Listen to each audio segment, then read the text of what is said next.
प्यारे बच्चों, Sujit GK GS classes पर आपका स्वागत है। आज हम स्पीडी साइंस मॉडल सेट 8 लेकर आए हैं। तो चलते हैं, पहला क्वेश्चन है ना। कह रहा है सर, पहला क्वेश्चन है शुद्धतम सोना की शुद्धता होती है 24 कैरेट। कितना कैरेट होता है? 24 कैरेट। तो शुद्धतम सोना की शुद्धता कितने कैरेट होता है? 24 कैरेट। अब कभी क्या देता है इन क्वेश्चन सर कि देता है 18 कैरेट में कितना प्रतिशत। तो हम लोग क्या होता है ना सर, रट लेते हैं कि भाई 18 कैरेट है तो 75% रट लेते हैं। मान लीजिए अगर कोई बदल दिया, मान लीजिए 12 कैरेट दे दिया या कुछ भी दे सकता है, तो आपको क्या कीजिए, रट के दिक्कत हो जाएगा। इसके लिए क्या कीजिए, दिमाग से हम लोग को बनाना है सर, जितना कैरेट पूछ रहा है, जैसे 18 कैरेट पूछ रहा है या 12 कैरेट पूछ रहा है, जो भी पूछ रहा है, तो आप क्या करना है, सबसे पहले जो पूछ रहा है, जैसे 18 कैरेट का पूछ रहा है तो 18 ऊपर दे दिए। अब हम लोग को पता है कि कितने कैरेट का, 24 कैरेट का शुद्ध सोना होता है, तो 24 दे दिए, है ना, इनटू परसेंटेज पूछ रहा था 100 कर दिए। तो ये आप लोग मैथ आता ही होगा, यानी कि आप लोग तैयारी कर रहे हैं। तो देखिए 6 × 18, 6 चौक 24, 25 चौके 100, इसका इस तरह हो गया आपका 75%, नहीं ना, तो 75%। इसका मतलब हमको इसको निकालने के सीखना है, जो इजी वे में आप बना सकें। रट के हो सकता है ये सब भूल सकते हैं, हो सकता है आपसे मिस्टेक भी हो सकता है, तो ऐसा हमको नहीं करना है ना। चाहे 12 कैरेट पूछे या 18 कैरेट पूछे, आपको याद रखना है कि जो पूछा है, ठीक है ना, उसको ऊपर रखना है। जितना कैरेट का होता है 24 × 100 से मल्टीप्लाई कर देना। इससे कारण क्या होगा, कितना परसेंट आया 18 कैरेट में? 75%। शुद्ध सोना कितने कैरेट का होता है? 24 कैरेट। नेक्स्ट क्वेश्चन, क्वार्ट्ज में होता है सिलिकॉन और ऑक्सीजन। क्या रहता है क्वार्ट्ज में? सिलिकॉन और ऑक्सीजन, सिलिकॉन और ऑक्सीजन। अब हम लोग को दिमाग रखना है सर कि पूछ देता है ऑक्सीजन का खोज, क्योंकि पिछले वीडियो में चर्चा किए थे ऑक्सीजन का खोज।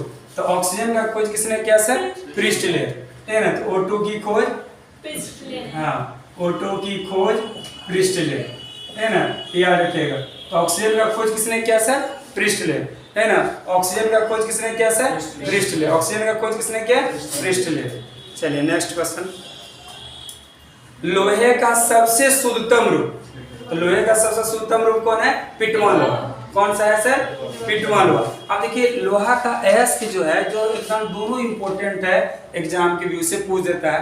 तो लोहे का याद रखिएगा, मैग्नेटाइट और हेमेटाइट, ये दोनों एग्जाम में पूछता है, तो हम लोग को ये दोनों जरूर याद रखना है ना। तो याद रखिएगा मैग्नेटाइट, है ना, मैग्नेटाइट, है ना, मैग्नेटाइट का सूत्र।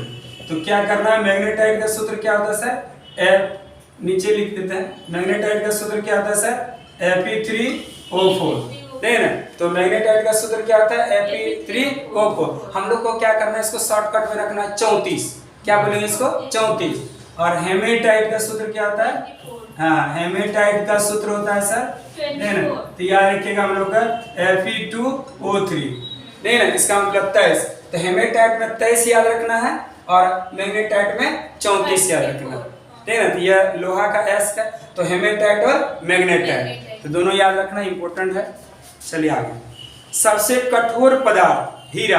हम पिछले वीडियो में चर्चा किए थे, ठीक है ना, कि सबसे कठोर पदार्थ हीरा और सबसे कठोर धातु प्लेटिनम, ठीक है ना। फिर एक बार लिख देते हैं, ठीक है ना, मेमोरी में।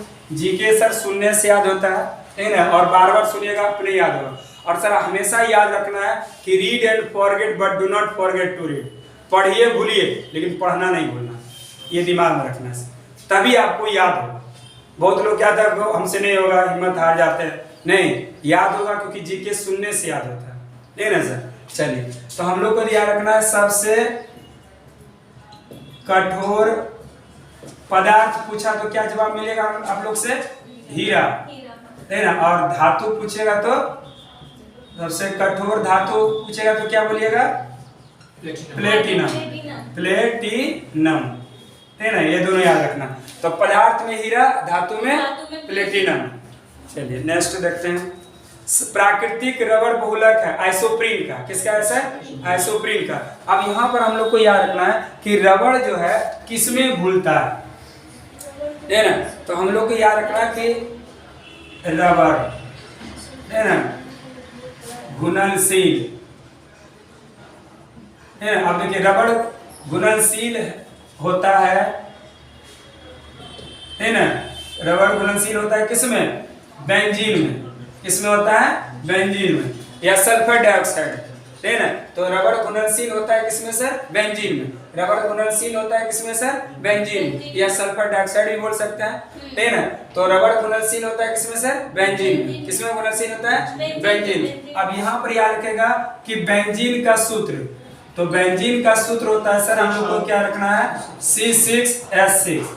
C6H6 बेंजीन के सूत्र क्या होता है? C6H6। अब पूछ देता है इसका रेशियो, नहीं ना, कार्बन हाइड्रोजन का रेशियो पूछता है, तो यार कि 1:1 है ना। कार्बन हाइड्रोजन का रेशियो क्या होगा? 1:1 है ना। अब आता है सर कि रबड़ का वल्वीकरण, है ना। अब एक क्वेश्चन आता है सर कि रबड़ का वल्वीकरण, है ना। तो रबड़ का वल्वीकरण के लिए, वल्वीकरण के लिए सल्फर मिलाया जाता है। सल्फर मिलाया जाता है। क्या मिलाया जाता है सर? सल्फर मिलाया जाता है। तो पूछेगा रबड़ के वल्वीकरण में क्या मिलाया जाता है? सल्फर। आप पूछेगा कि सल्फर कितना % मिलाया जाता है, तो याद रखिएगा सल्फर 2 से 5%। कितना % मिलाते हैं? 2 से 5%। कितना % मिलाते हैं? 2 से 5। एकदम जुनून से पढ़िए, याद हो जाएगा, ठीक है ना। एकदम दिमाग एकाग्र होके पढ़िए, ठीक है ना। अरविंद घोष ने कहा था किसी भी चीज को ग्रहण करने के लिए मनुष्य को एकाग्र होना जरूरी है, ठीक है। जब तक एकाग्र नहीं होगा तो आपके दिमाग में नहीं जाएगा, ठीक है ना। मन भटकेगा तो याद नहीं होगा, ठीक है ना। तो चलिए, तो रबड़ घुलनशील किसमें? बेंजीन में। सूत्र हो गया, रेशियो पता चल गया, रबड़ का वल्वीकरण सल्फर मिलाया 2 से 5%। चलिए नेक्स्ट क्वेश्चन रखते हैं हम लोग। मानव द्वारा संश्लिष्ट पहला रेशा कौन है? नायलॉन। मानव द्वारा संश्लिष्ट पहला रेशा कौन है? नायलॉन। अब देखिए नायलॉन से क्वेश्चन आता है सर, नहीं ना। हम लोग क्या सर्वप्रथम प्रयोग, नहीं ना, नायलॉन का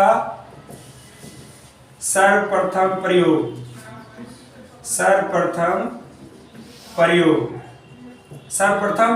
क्या था? 1935 में। कब हुआ था? 1935। सर्वप्रथम प्रयोग कब हुआ था? 1935 में। लेकिन व्यापारिक दृष्टिकोण से, नहीं ना, व्यापारिक दृष्टिकोण से, है ना, 1939 में, है ना, व्यापारिक दृष्टिकोण से 1939 में प्रयोग में लाया गया। किसका सर? नायलॉन का। पूछेगा नायलॉन का सर्वप्रथम प्रयोग कब हुआ? 1935 में। लेकिन व्यापारिक दृष्टिकोण से कब प्रयोग में लाया गया? 1939 में। कब लाया गया? 1939। कब लाया गया? 1939 में। नहीं ना, याद रखिएगा। चलिए नेक्स्ट क्वेश्चन। सबसे उत्तम कोयला एंथ्रासाइट। सबसे उत्तम कोयला कितना है? एंथ्रासाइट। चलिए आगे देखते हैं इसका। अब आते हैं सर कोयला कितने प्रकार का होता है, तो हम लोग को याद रखिएगा कोयला 4 प्रकार के होते हैं।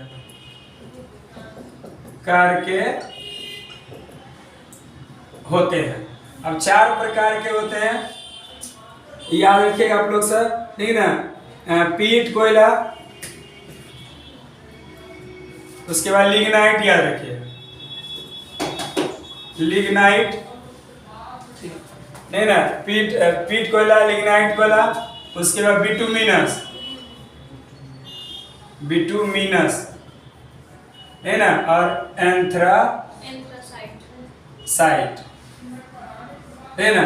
तो देखिए कोयला 4 प्रकार के होते हैं, ठीक ना। पीट कोयला, लिग्नाइट कोयला, बिटुमिनस और एंथ्रासाइट,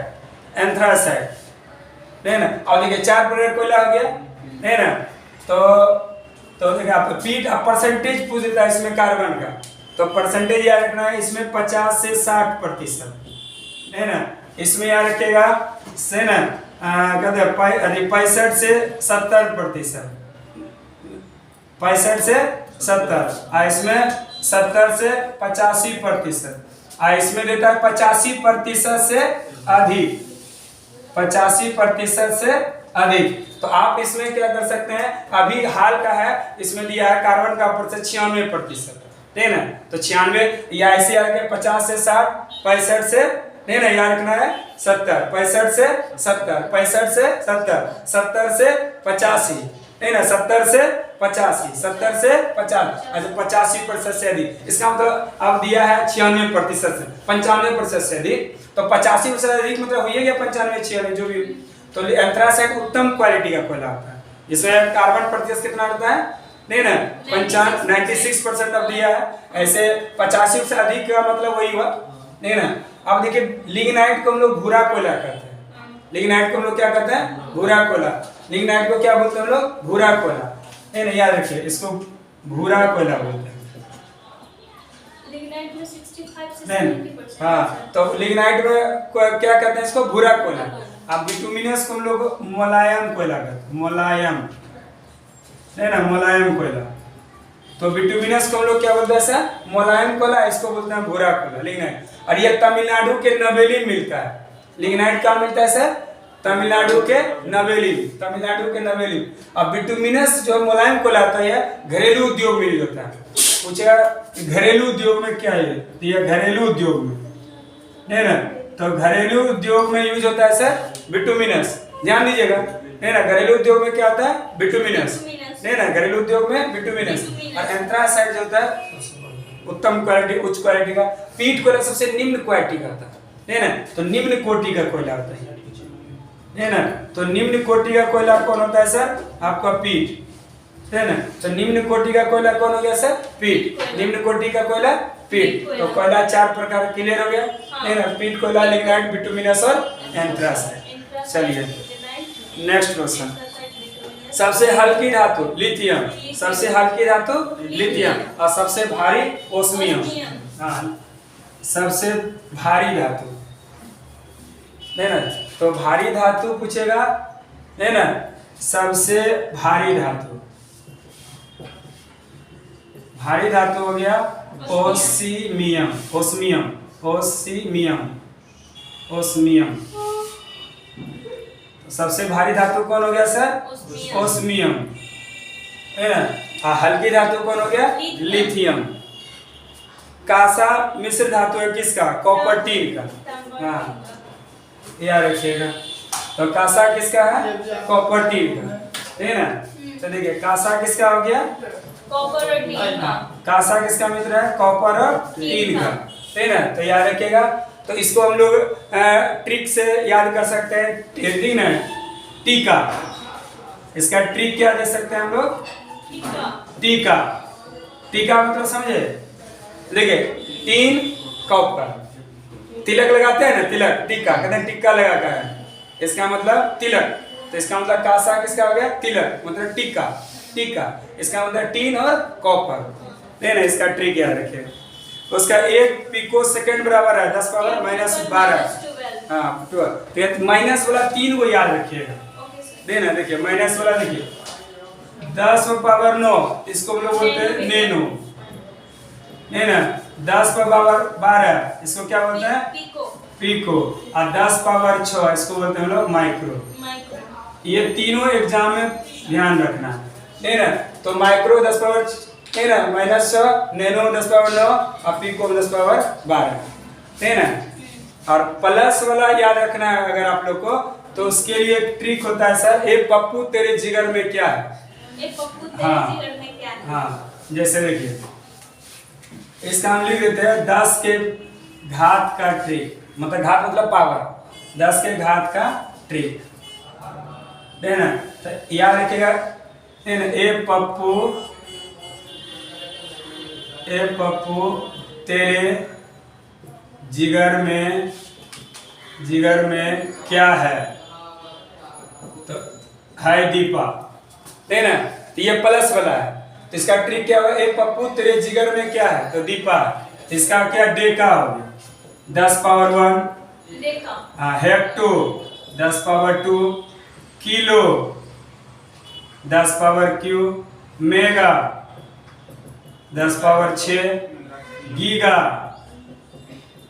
है ना, 10 पावर 9, टेरा 10 पावर 12, पेटा 15, एक्सा 10 पावर 18। ये सब प्लस वाला है, नहीं ना। ए पप्पू तेरे जिगर में क्या है दीपा। अब माइनस में तीनों याद रखना है, माइक्रो, नैनो, पिको, चलिए नेक्स्ट क्वेश्चन। देखिए ना, फलों को पकाने के लिए किसका प्रयोग होता है? एसिटिलीन गैस का। हाँ, किस गैस का प्रयोग होता है? एसिटिलीन का। अब यहाँ पर भी हम लोग को सर दिक्कत हो जाता है, कृत्रिम और प्राकृतिक, है ना। अब तो कृत्रिम अगर पूछ देता है तो हम लोग कहीं कहीं देखेगा एथिलीन दे देता है ना। और अब क्या होता है, कृत्रिम में भी एसिटिलीन दे देता है। मैक्सिमम जो आंसर एसिटिलीन ही हो जाता है, नहीं ना। लेकिन हम लोग को दिमाग में रखना है, आपको दोनों याद रखना है, ठीक है। कभी कभी एथिलीन भी यूज हो जाता है, ठीक है। तो हम लोग को दिमाग रखना है, कृत्रिम में एथिलीन, प्राकृतिक में एसिटिलीन, ठीक है। मेरा ट्रिक ये था, लेकिन हम लोग को याद रखना है कि 3 का 4 और 4 का 5 ट्रिक के अनुसार। लेकिन मैक्सिमम जब देखिएगा जो एग्जाम हो या सेट हो, एसिटिलीन ही देता है, तो आप एसिटिलीन ही मारिएगा, कोई दिक्कत नहीं, ठीक है ना। लेकिन हम लिख देते हैं आपको ट्रिक, ठीक है ना। देखिए कृत्रिम में कितना अक्षर है? 3 है। तो एथिलीन में क्या अक्षर है? 4। तो ये हो गया कृत्रिम में एथिलीन। अब प्राकृतिक में क्या है? 4। तो एसिटिलीन में क्या अक्षर है? 5, है ना। तो इसका मतलब 3 का 4, 4 का 5, नहीं ना। लेकिन क्या होता है ना, एग्जाम में देखिएगा मैक्सिमम एसिटिलीन ही दे रहा है, एथिलीन को नहीं देता है, कभी कभी हो जाता है। तो आपको क्या करता है, इसी को दे देता है, नहीं ना। कृत्रिम में भी एसिटिलीन ही दे देता है ना। अब नेट में भी देखिएगा एसिटिलीन ही आपको आएगा, है ना। ये दिमाग रख, हम लिख दिए, आपको जैसा मिलेगा ऑप्शन के अनुसार काम कीजिएगा, लेकिन मैक्सिमम एसिटिलीन ही देता है। अच्छा, अब दोनों का सूत्र जान लीजिए। एथिलीन का सूत्र होता है आपको C2H4, एसिटिलीन का होता है एसिटिलीन, गलती लिखा गया, एसिटिलीन, है ना, एसिटिलीन।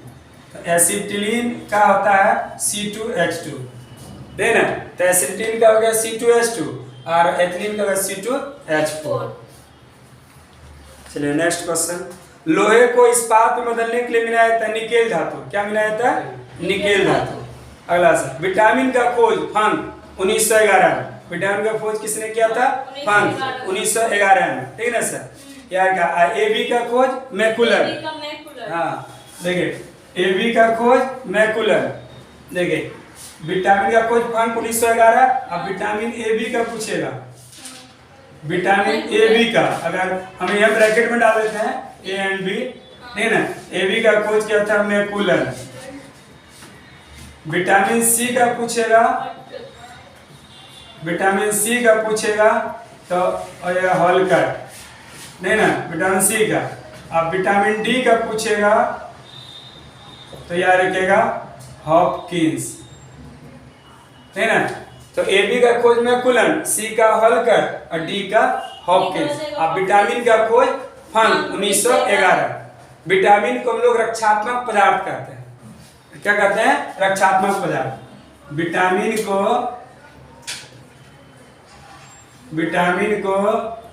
रक्षात्मक पदार्थ कहा जाता है,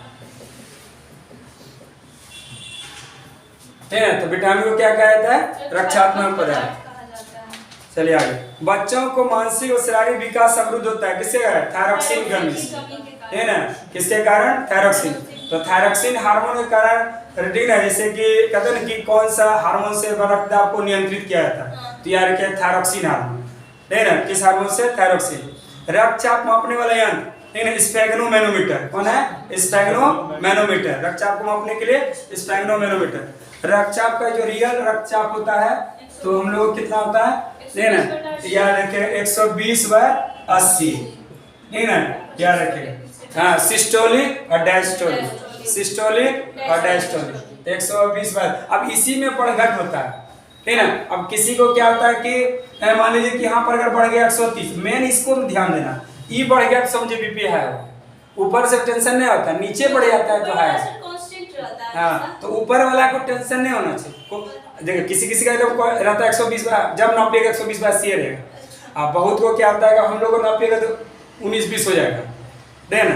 कम जाएगा तो अगर इसको घट गया तो, अगर ई घट गया तो लो हो गया, ई बढ़ गया तो मेन नीचे वाला पर डिपेंड करता है, नहीं ना। और सबसे पहले किसमें देखा गया था रक्तचाप को, नहीं ना। हाँ, किसने मापा था? हेल्थ में। सबसे पहले हेल्थ साहब ने नापा था, है ना। हेल्स ने मापा था, किसमें? घोड़ा में, है ना। क्या मापा था? रक्तदाब, है ना। रक्तदाब लिखिए, है ना। तो लिखिए रक्तदाब सर्वप्रथम घोड़े में मापा था। किसने? हेल्स ने मापा था घोड़ा में रक्तदाब, है ना। तो हेल्स ने मापा था, है ना, किसमें? घोड़ा में। अगला सा, मनुष्य नहीं सुन सकता प्राश्रव तरंग, है ना। याद रखिएगा प्राश्रव तरंग का रेंज कितना होता है? 20,000 हर्ट्ज से ऊपर, है ना। कितना होता है? 20,000 हर्ट्ज से ऊपर। याद रखिए कितने हजार से ऊपर? 20,000। तो हम लोग को देखिए 3 तरह से होता है हम लोग। एक होता है आपका श्रव तरंग, एक होता है अवश्रव तरंग, और तीसरा होता है प्राश्रव तरंग, है ना। तो देखिए ऑडिबल कितना होता है? हम लोग जो सुनते हैं, हाँ, हम लोग जो सुनते हैं, हम लोग सुनते हैं कितना? श्रव तरंग 20 हर्ट्ज से 20,000 हर्ट्ज, नहीं ना। ये हो गया सुनने वाला। ये हो गया अवश्रव मतलब 20 हर्ट्ज से कम। ये हो गया 20,000, नहीं ना, हर्ट्ज से ऊपर, नहीं ना। तो प्राश्रव हो गया 20,000 हर्ट्ज से ऊपर। श्रव मतलब हम लोग सुनने वाला, ऑडिबल 20 हर्ट्ज से 20,000 हर्ट्ज के बीच में, ये याद रखना है। नेक्स्ट WBC का औसत जीवन काल 2 से 4 दिन, नहीं ना। WBC का 2 से 4 दिन, नहीं ना सर। देखिए याद रखिएगा कि इन सब का जीवन काल लिख लीजिएगा, जीवन काल। RBC का हो गया 20 से 120 दिन, WBC का हो गया 2 से 4 दिन, प्लेटलेट्स का हो गया, प्लेटलेट्स का 3 से 5 दिन, है ना। तो RBC का 20 से 120 दिन, WBC का 2 से 4 दिन, प्लेटलेट्स का 3 से 5 दिन होता है जीवन का। वायुमंडल में नाइट्रोजन कितना परसेंट है? 78%, है ना। अस्थायी और अस्थायी कठोरता दूर किससे करते हैं? जल का। सोडियम का पिछले वीडियो में चर्चा किए थे, जल का स्थायी कठोरता और अस्थायी दोनों बताए थे। तो जल के स्थायी कठोरता कैल्शियम, मैग्नीशियम, के सल्फेट, के क्लोराइड, के नाइट्रेट, इसकी उपस्थिति कारण जल अस्थायी कठोरता। और अस्थायी कठोरता कैल्शियम, मैग्नीशियम के बाइकार्बोनेट, अस्थायी कठोरता, है ना। और दोनों को दूर करते हैं सोडियम कार्बोनेट Na2CO3 से, वाशिंग सोडा से, दोनों को दूर करते हैं। और नीचे दे ही दिया है जल में अस्थायी कठोरता, वही क्वेश्चन है ना। तो जल का अस्थायी कठोरता किसके कारण होता है? कैल्शियम, मैग्नीशियम, के सल्फेट, के क्लोराइड या के नाइट्रेट, और अस्थायी कैल्शियम, मैग्नीशियम के बाइकार्बोनेट। अगला सर, कैमरा और दूरबीन में कौन सा कांच? अभी नहीं ना, फ्लिंट कांच, नहीं ना, याद रखिएगा। धूप चश्मा में क्रूक्स, है ना। कैमरा दूरबीन में फ्लिंट कांच, है ना। कैमरा पूछे या दूरबीन, है ना। कैमरा दूरबीन में कौन सा कांच होगा? क्या रखिएगा? फ्लिंट कांच, फ्लिंट कांच, नहीं ना सर। और क्या कहते हैं? धूप चश्मा में क्रूक्स कांच, क्रूक्स कांच, नहीं ना सर। अब प्रयोगशाला में पायरेक्स कांच, नहीं ना। हाँ, प्रयोगशाला में पायरेक्स कांच, है ना। ट्यूबलाइट में सोडा कांच, अब बर्तन वाला में, है ना, बर्तन बनाने वाला में याद रखिएगा पोटास कांच, है ना। तो बर्तन में पोटास कांच, ट्यूबलाइट में सोडा कांच, प्रयोगशाला में पायरेक्स, धूप चश्मा क्रूक्स कांच, और कैमरा दूरबीन में फ्लिंट कांच, याद रखिएगा। पारा, तांबा, एल्युमिनियम के प्रमुख अक्ष। पारा का कौन है? सिनेवार, है ना। पारा का सिनेवार, तांबा का क्यूप्राइट, एल्युमिनियम का बॉक्साइट, और पारा का सिनेवार। कहीं कहीं हिंगुल भी देता है, तो हिंगुल भी वही पारा का। तो सिनेवार हो गया पारा का, क्यूप्राइट हो गया कॉपर का, और बॉक्साइट हो गया एल्युमिनियम का, है ना। तो आज का जो मेरा टॉपिक था, है ना, मॉडल सेट 8 स्पीडी साइंस का, है ना, यार कि आज का जो टॉपिक मेरा स्पीडी साइंस मॉडल सेट आज कंप्लीट हुआ। आप हमारे चैनल से जुड़े रहिए, हमारे चैनल को लाइक शेयर सब्सक्राइब जरूर करें, अधिक से अधिक शेयर करें, कमेंट भी जरूर करें। नेक्स्ट वीडियो फिर हम लेकर आएंगे। थैंक्स।